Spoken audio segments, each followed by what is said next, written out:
الذين يقرؤون القرآن ഖുർആൻ പഠിക്കുന്നവനാ, ഖുർആൻ ഓതുന്നവനാ, ഖുർആൻ കേൾക്കുന്നവനാ ഹബീബ് മുഹമ്മദ് മുസ്തഫ.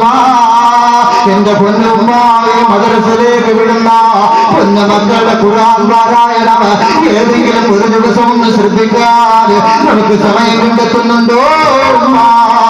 6 മണി മുതൽ തുടങ്ങുന്ന സീരിയലിന്റെ പരമ്പര കാണാതെ നമുക്ക് ഉറക്കം വരില്ലല്ലോ. ഞാനും നിങ്ങളും ശ്രദ്ധിക്കാറുണ്ടോ?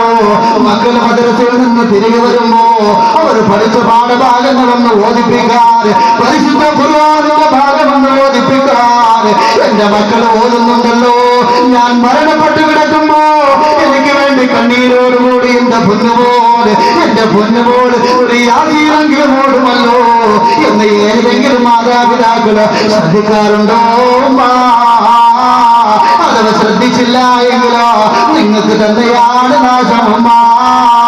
എന്റെ വാപ്പാക്ക് സുഖകരമായി പറഞ്ഞുകൂടെ? എന്റെ പൊന്നുപോലെ പഠിച്ചിട്ടുണ്ടല്ലോ, എന്നെ കുളിപ്പിക്കാൻ കഴിയുമല്ലോ. മയ്യത്ത് ഖബറിലേക്ക് കൊണ്ടുവന്ന് വെക്കുന്നതിന് മുമ്പ് പള്ളിക്കുള്ളിലേക്ക് കടന്നു വെക്കുമ്പോ കണ്ണീരോടുകൂടി ദുആ ചെയ്യുന്ന പൊന്നുപോലെ ഒന്ന് വളർത്തിയെടുക്കാൻ എന്റെ ഉപ്പച്ചിക്ക് കഴിഞ്ഞു എന്ന് എന്റെ വാപ്പാക്ക് അന്തസ്സോടുകൂടി പറഞ്ഞുകൂടെ?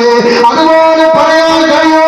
പൊന്നുപോലെ നിന്റെ മയ്യത്ത് പള്ളിക്കുള്ളിലേക്ക് കടന്നു വെക്കുമ്പോ കൊണ്ടുവന്നു വെക്കുമ്പോ ഓ മൗലവി ഒന്ന് ഇമാമത്ത് നിൽക്കടേ എന്ന് പറഞ്ഞ് നമസ്കാരം കഴിഞ്ഞ് തർദ്ദീനം കഴിഞ്ഞോ പ്രായം കഴിഞ്ഞ് കൊടുക്കുമ്പോ 100 രൂപ കൈമടക്ക് കൊടുത്തുകൊണ്ട് പോകുമ്പോ നിനക്ക് സമാധാനമായി മാറിയോ? മോര് ഇല്ല എങ്കിൽ നീ ചിന്തിച്ചോ.